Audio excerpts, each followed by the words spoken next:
There's something sacred about edges. The edge of the forest, where the forest meets the plain.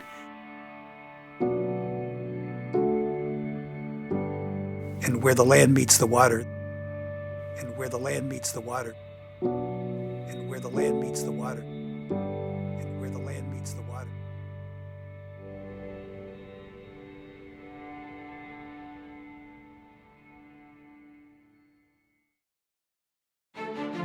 Lake Erie is the fourth largest of the Great Lakes and the home to the city of Erie, Pennsylvania. Erie's bayfront in the early 1800s saw the bayfront expanding to accommodate the growing shipping and fishing industries. In 1909, much of this activity was centered around its public dock.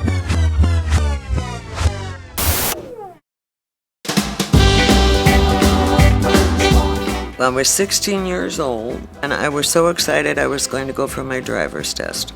I passed it. My father was actually going to let me drive the car on my own. Suddenly, I don't know why I did it, I made a left-hand turn, and there were cinder beds and railroad tracks and rotting oil and water tanks. So whatever you saw in downtown Erie looked like ugly industrial place you don't want to be. How could this happen? I'm going to do something about this. And so people are looking at this and saying, what could our bayfront be like? How do we celebrate the bicentennial? There was a desire to create some permanent, iconic structure. We really came together as a community.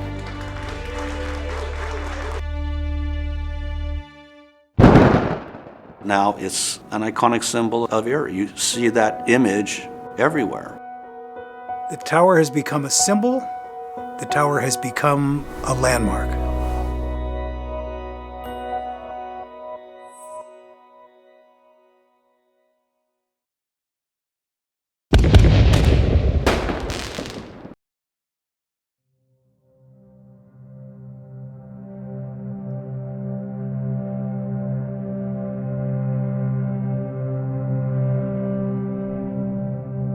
Seven, 6, 5, 4, 3, 2, 1.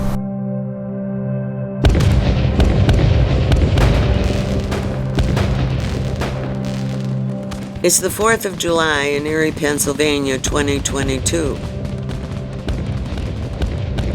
As Erie celebrates its proud heritage on her bayfront at her Bicentennial Tower.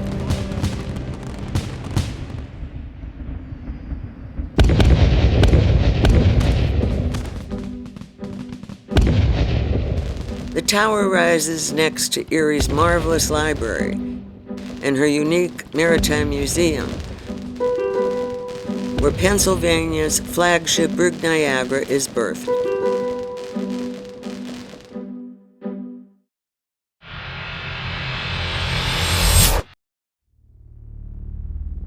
But the library and the museum almost never happened. I joined the Port Authority in 1987, and at that time, people were looking at the bayfront and saying, this is a wonderful resource. Can it be developed into something higher and better than what it has been? Versus those who hearken back to the industrial age, say Erie's essence is an industrial town. We have to go back to that. We have to figure out a way to revitalize industry on the bayfront. Of course, the highway wasn't yet completed. Only the first portion got done, I think, at the end of 1989. And it took another decade to get from State Street over to East Avenue. Of course, at that point in time, it was a sort of an industrial relic. You had a number of facilities which were simply abandoned, like the old grain elevators and the grain elevator site, which is just east of where the library and museum are now. You had a sand and gravel operation on where the convention center is now. You had the GAF shingle plant just to the west of that. You had perhaps the most prominent feature of the bayfront was the Penelec coal-fired power plant, which brought all its coal in by trucks down Holland Street. and of course spewed dust all over the place, and you had these huge piles of coal there. Penelec plant was closed in 1990, and then there's a cleanup operation after that. Penelec, who owned the land directly to the east of State Street on the bayfront, decided that they had to demolish their power generation plant because it was no longer needed. So Penelec developed a scheme for a waterfront development project where the power plant went down. They then set aside a parcel and donated it to the state for the Niagara Museum and the library.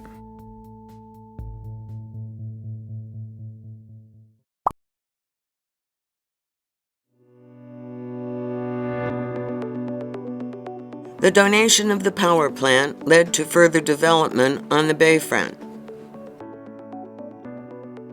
The site of the power plant became the location of the library and home of the Brig, Niagara and Maritime Museum.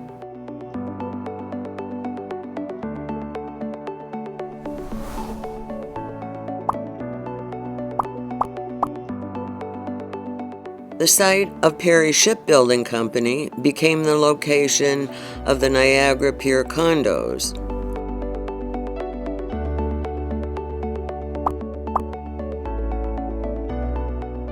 The site of Erie Builders Concrete became the location of Perry's Landing Yacht Club.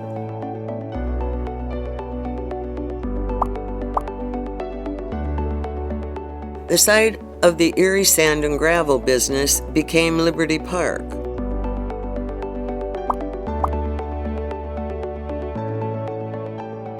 The site of the Sand and Gravel and Shingle Factory became the location of the Convention Center and the Marriott Hotel.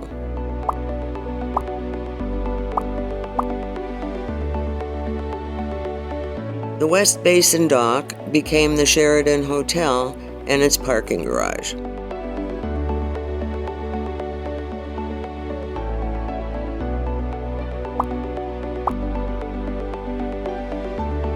The site of the grain elevators became the location of the ferry dock terminal.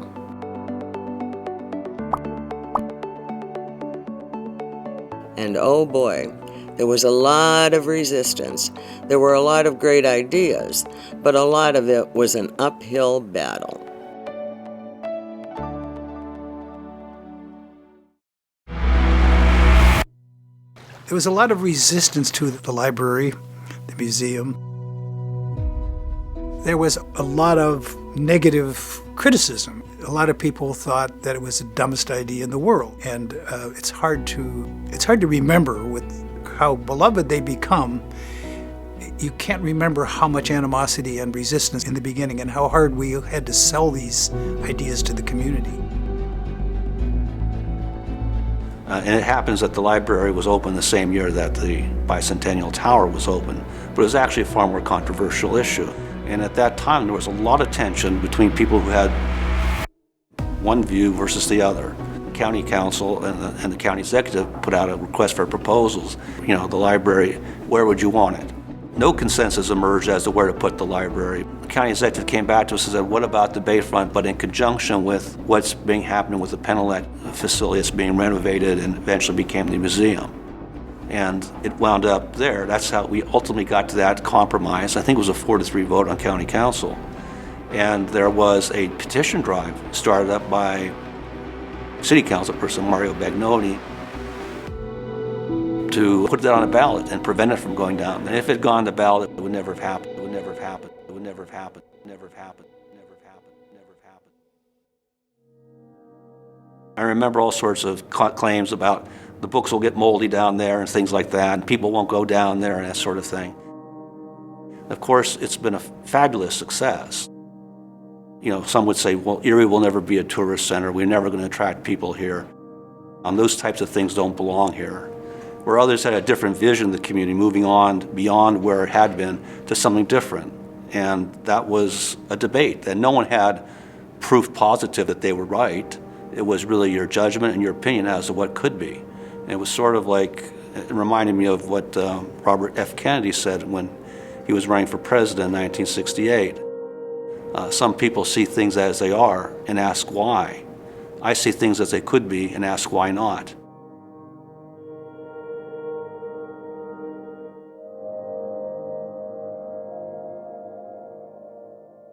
And that was the essence of what I think was going on at that time in Erie in 1980s.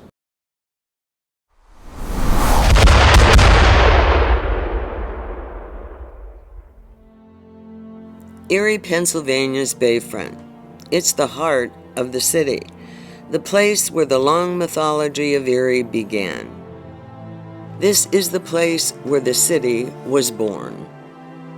It is the focal point of our hopes and dreams. It was on the shores of Presque Isle Bay that 8,000 years ago, a people we never knew made camp in the shelter of Presque Isle Peninsula. The Erie's people gave the city and the lake its name. Recognizing the strategic importance of its location, the French and British built forts here, and it was on Erie's bayfront that Daniel Dobbins built the American fleet that fought a critical battle in the War of 1812. The United States' victory against the British fleet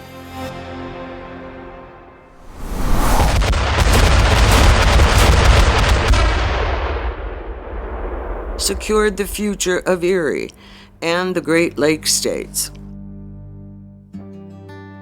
And once the claims among 4 states to the so-called Erie Triangle were settled in Pennsylvania's favor, a new city was surveyed and laid out in 1795, and settlement by European Americans began.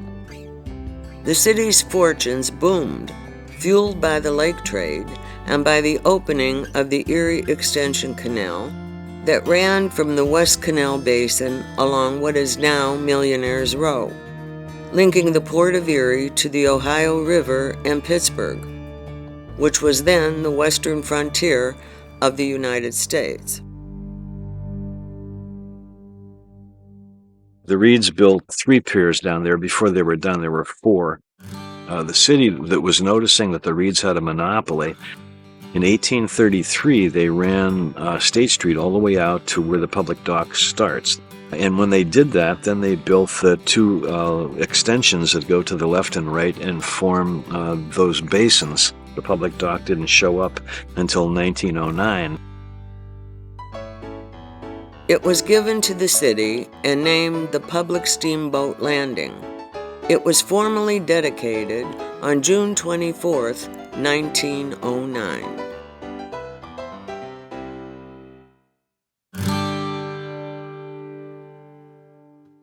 As Pennsylvania created a series of canals, Erie's Reed family finished the Erie Extension Canal in 1844. The canal went out of business in 1871, brought on by the emerging railroad industry. The canal was filled in and was converted to a new railway.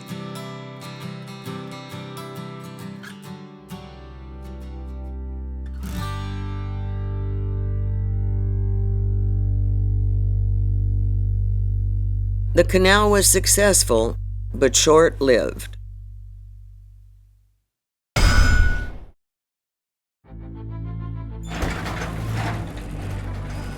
Soon rail lines and the docks of the railroads built to serve them dominated the increasing industrialized bayfront. The railroad presence on the bayfront grew in sync with the shipping, iron ore, coal, and other industries.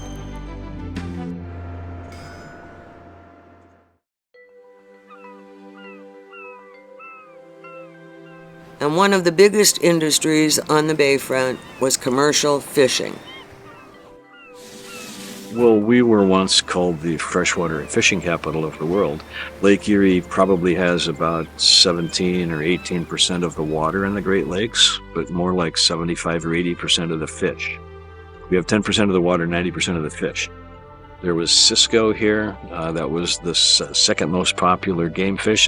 There were whitefish, blue pike, which have disappeared. At peak, between 1906, 7, 8, 9, there was more than 100 really, actually legitimate registered fish tugs in the harbor. There was probably always 40 or 50 renegades. People would come down here from Lake Huron because this is where the fish were. Also at peak, there were 16 processors in this town. At the height of commercial fishing, the tonnage of fish caught just out of Erie was in the 40 to 50 million pound range. In 1912, 22 million pounds of just blue pike was caught.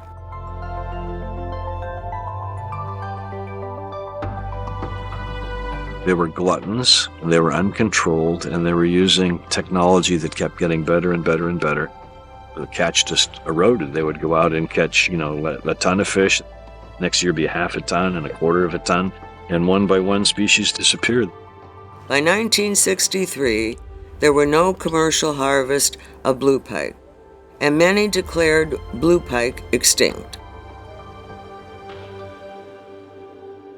Fishing, shipping, and other industries operated on the bayfront until the early 1960s. But deindustrialization and the loss of jobs and the flight of the population to the suburbs hit Erie hard.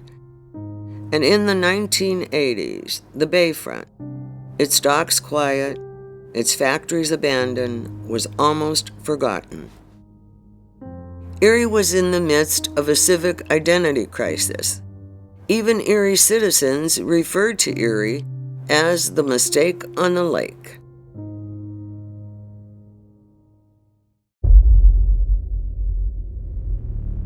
And I remember that bayfront back then, when it was literally a gravel dirt road with a lot of industry, big industry.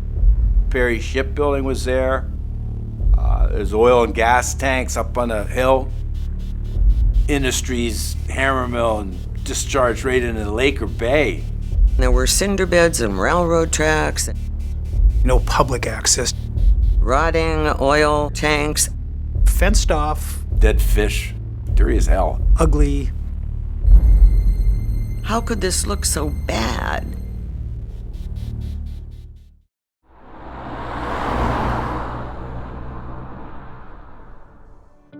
And then the Bayfront Highway along the waterfront was built. This was key to the development of the Bayfront as we know it today. One of the things that had been on the planning books for years was a port access road, a road to extend Route 79 down across the bayfront and eventually back up to Route 90 on the other side. It was called the Port Access Road. The concept of the Port Access Road finally evolved into a bayfront access road. At that point, the Port Authority, who controlled most of the land on the waterfront, began to think more that they could also become a facilitator of bayfront development.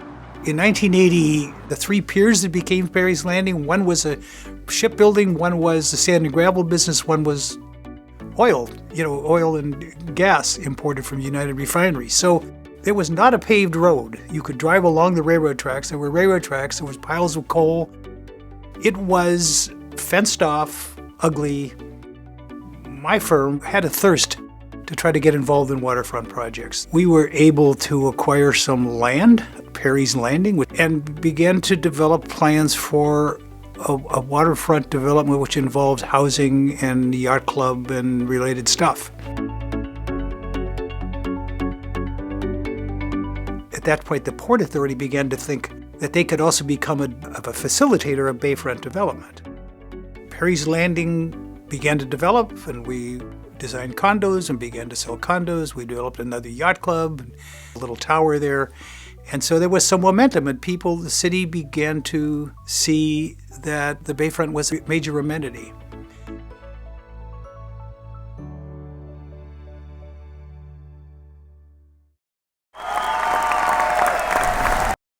Eventually, a consensus developed in the Port Authority that we should move forward, and that was to acquire property where we had the capability to do that, and also clean it up, tear things down, like the grain elevator site, the old grain elevators, which we did tear down, and make it available for some form of development. The conception of the bayfront being an industrial waterfront changed when a proposal was made to rebuild the U.S. Brig Niagara and dock the ship at a planned museum on the bayfront.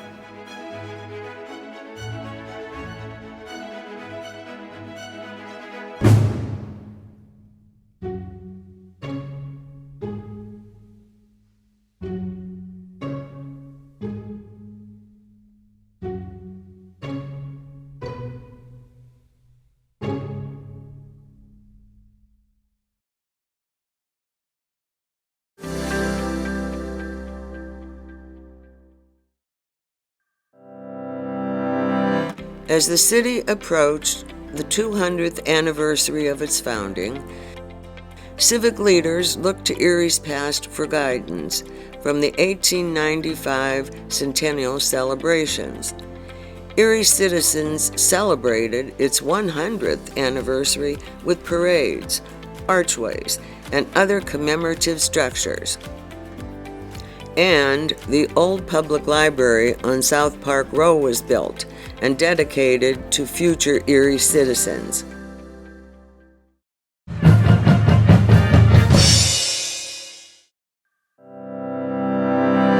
I knew that the bicentennial of the founding of the city of Erie was coming up in 1995, and I knew we had to do something significant, and I contacted Dr. Garvey, who was then president of Mercyhurst, and asked him if he would chair a commission that I would form, and that their project was to plan an appropriate celebration for the city of Erie.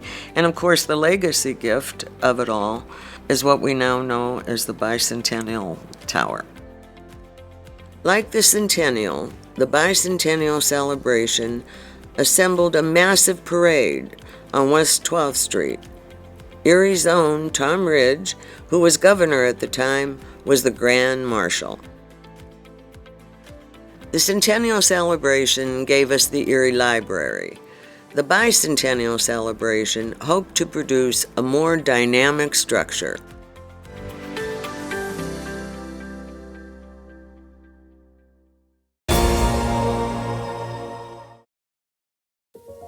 How do we celebrate the bicentennial? There was a desire to create some permanent, iconic structure, feature, something that people could look at and remind them that we've been here for 200 years.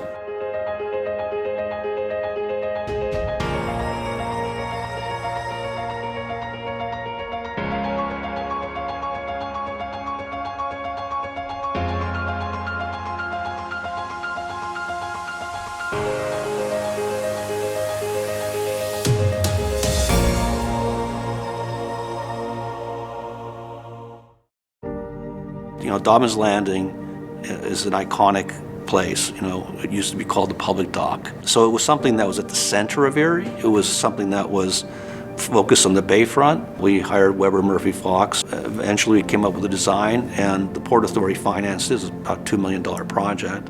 Some naysayers, though, saying, well, what are you doing down there? Why are you spending money on that? We're not going to be a tourist city. Now it's an iconic symbol of Erie. You see that image everywhere. And so, the search for a design for a structure began.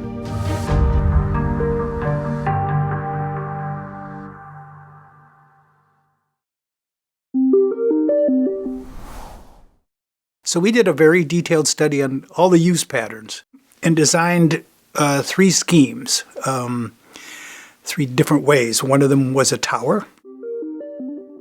The other was a large water cannon. And the other was a stage, because we thought that the public dock could be used for staging events. And Joyce Savacchio asked Bill Garvey if he would be chairman of the Bicentennial Commission. Bill happened to also sit on the Port Authority, and so Bill arranged a selection of a city's gift to itself, which was to take the tower option, and to use that as the city's bicentennial gift to itself.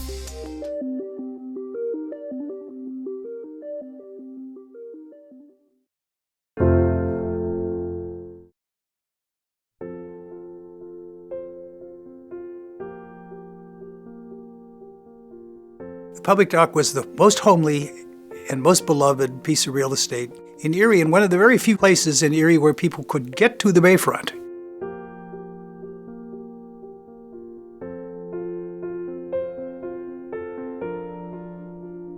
The reason it was so beloved that is if you had a visitor come to Erie, within the first 24 hours that they were here, you would take the visitor, put them in your car, you'd drive them down onto the public dock, you'd stand at the end and you'd look out at the bay and the peninsula, you'd look back at the city, and that was part of the kind of orientation ritual of Erie, saying, hey, look at us, this is a great city we are on this bayfront.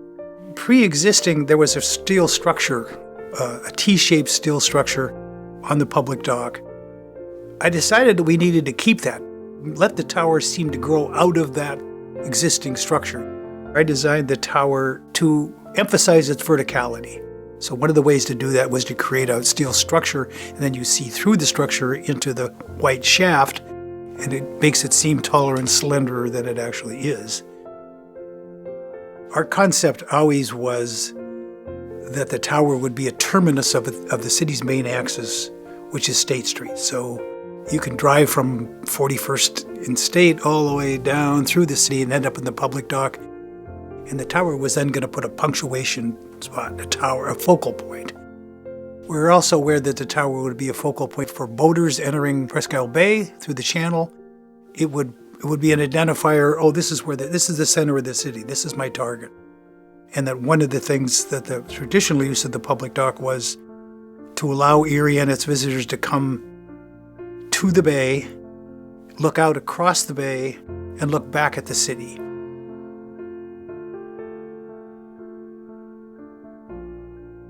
We saw the tower as a device to leverage that experience. So instead of doing it at the surface level, you could do that same thing. You could look out at a panoramic view of the bay and over the peninsula to the lake, and look back at the city from 180 feet in the air.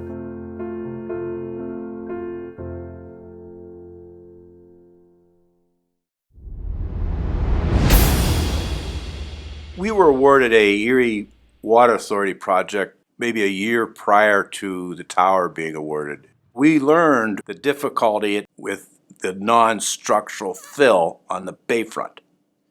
And anything you build required caissons 3 foot into the shale rock for proper bearing.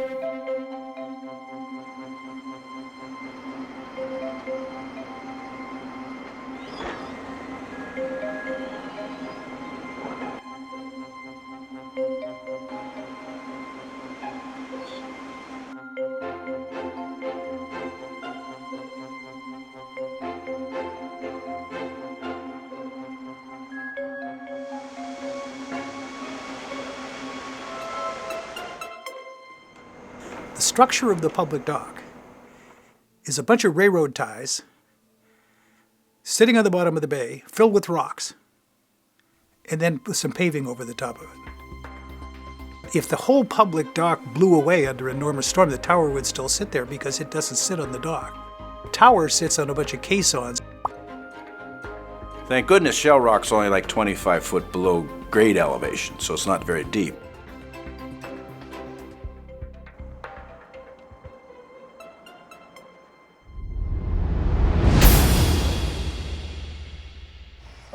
Yeah, it was constrained in a couple ways. There was a compressed timeline because it wanted to be done by the bicentennial.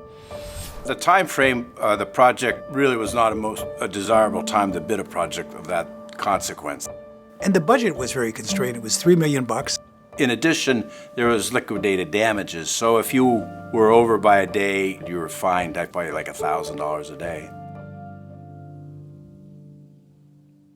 We started work in February. And it's a good time to start because the winter is certainly not over, but you're working out of your winter. And you're going to be in the mud for a month or so, but kind of used to that.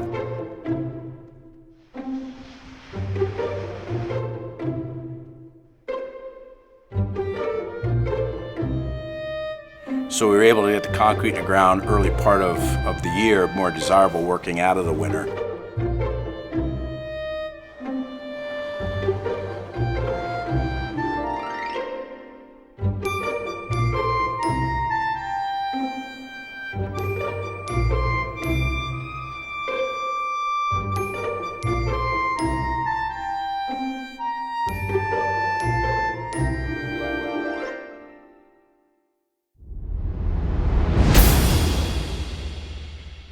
There was a little bit of a lay-down area towards the south end of the pier, but that did us no good as far as structural.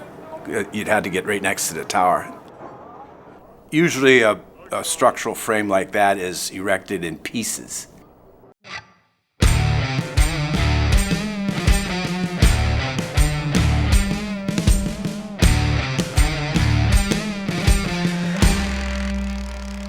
Erie Steel elected to build it in 20-foot sections, the entire tower in 20-foot section, including the bracing. So the trucks would come in, they'd be immediately unloaded, turn around, and another truck behind. We really didn't start as soon as we could have, mainly because of weather. We thought making the steel frame in sections would make up for that time. And the steel frame went up twice as fast as typical. So it worked out pretty darn good.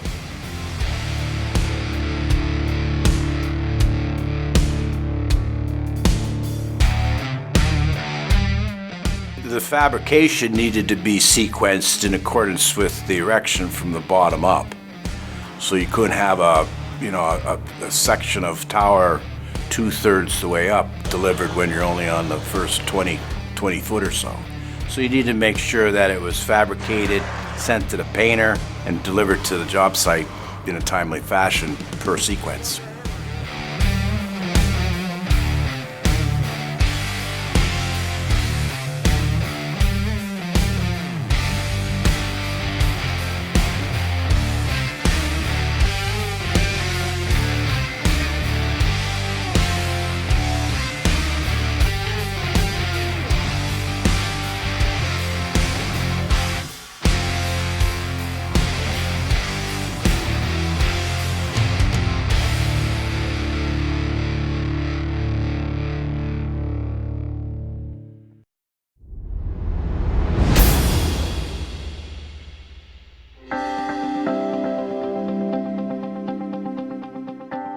The bricks were a huge success.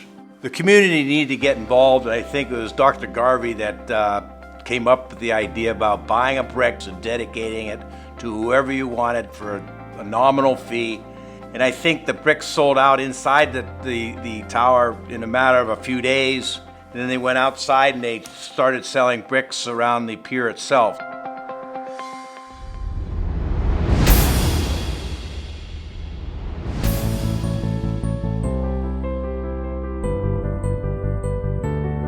With a higher structure, 5-story and higher, there's usually a topping off ceremony, party, and it's the highest steel member of the structure that gets erected. In the case of the tower, it was the cupola.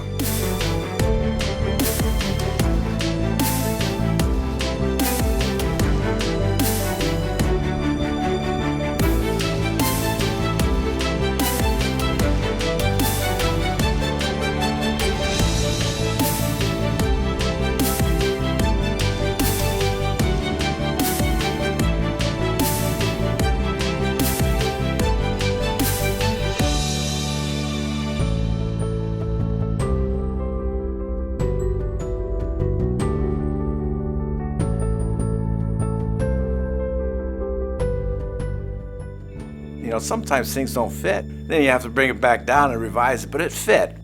Worked out really well.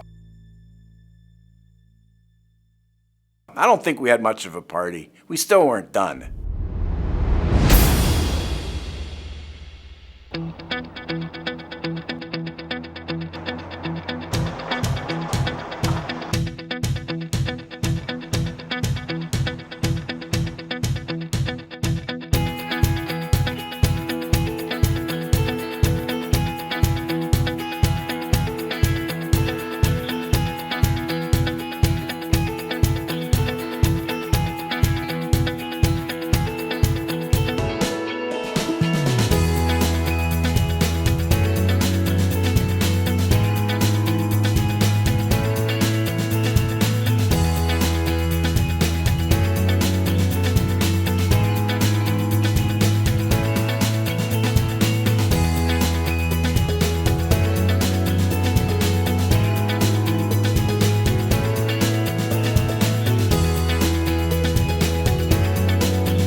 That toughest day was around the elevator.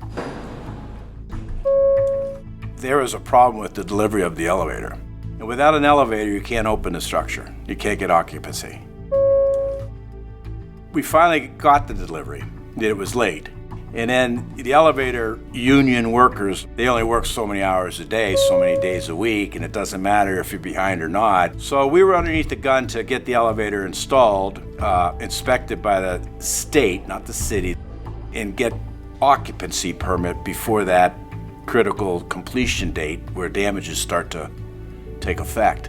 And without an occupancy permit, you're not substantially done.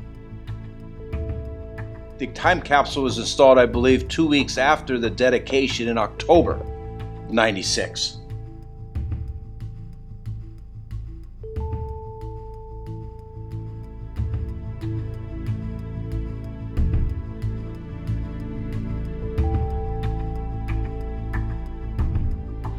And so when this capsule rises out of the ground in 2095, those people will know we were thinking of them. And as they become aware it's going to come up, their excitement will grow. And in that moment, we're all going to be reborn as it comes back out of the ground.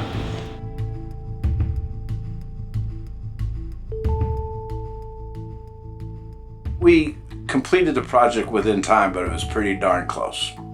It was within a week.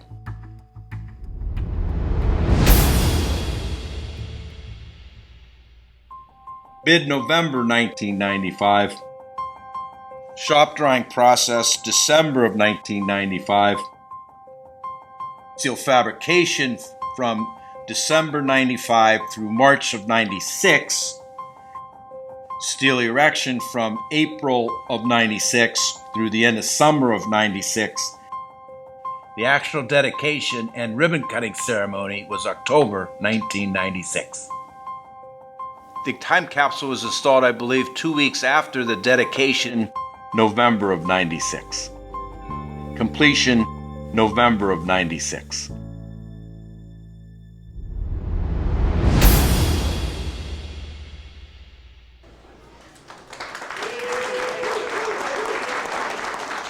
A new Erie is being born, one that prides itself on its rich history, traditions, and beginnings, and one which is building today for an exciting tomorrow.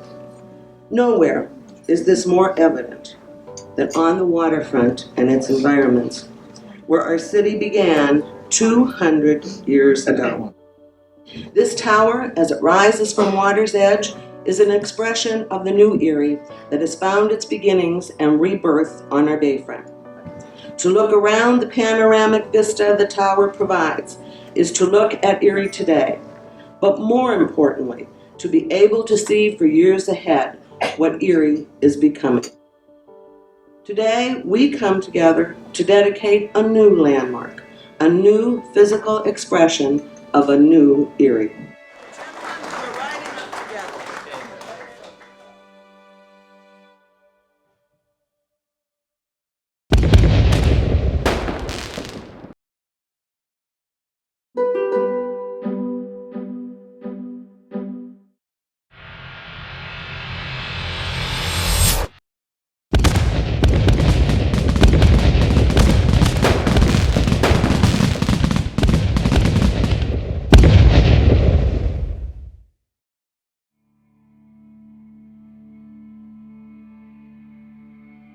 The tower is the symbol of Erie because Erie has the bayfront.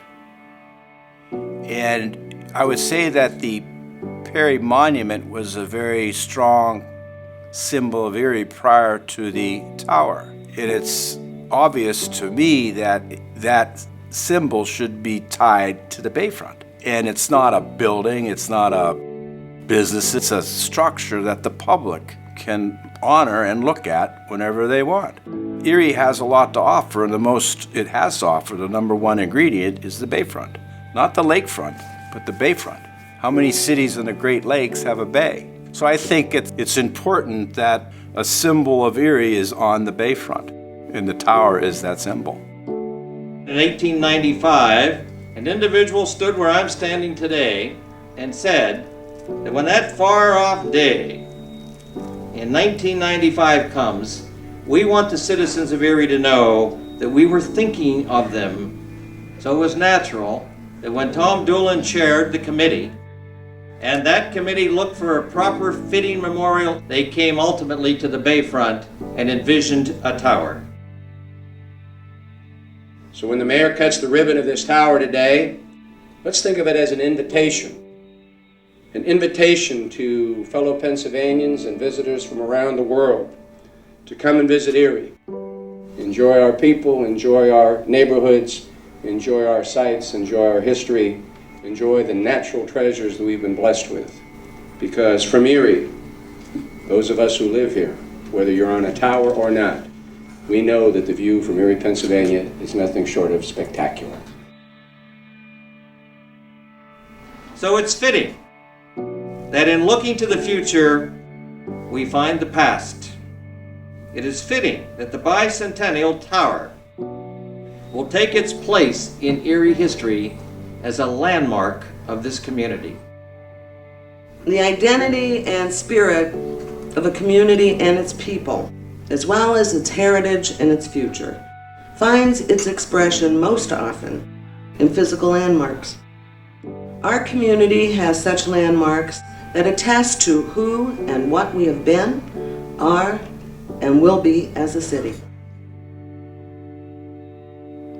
I think the most important thing about the tower, and it's become iconic, but I think the most important thing about the tower is I think it speaks to the past, I think it speaks to the present, and I think it speaks to the future. If you look at the actual structure of it, I think it brings to mind maybe a couple of things. It looks in its structure almost like a lighthouse type of structure. And on the other hand, if you're really into history, it looks almost like part of a fortification or part of a fort. And so what I think it does, if you look back to our past, is Erie's history leading up to its founding. We were a place where there existed 3 forts at one time. So it holds a lot of past history in it. And the fact that we were celebrating the bicentennial of the city of Erie speaks to its 200 years as a city, although geographically it existed even before then. But it also speaks, I think, to our present. Because it's become so iconic, it's become a destination. And not only for the people of this region, but for the people from all over the country.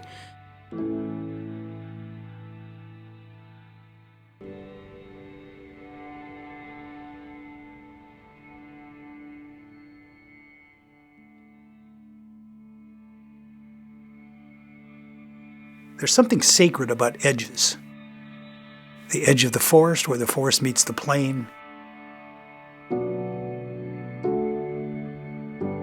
and where the land meets the water, and where the land meets the water, and where the land meets the water, and where the land meets the water. And so what almost did not happen, did happen. And it's something we should all be very proud of.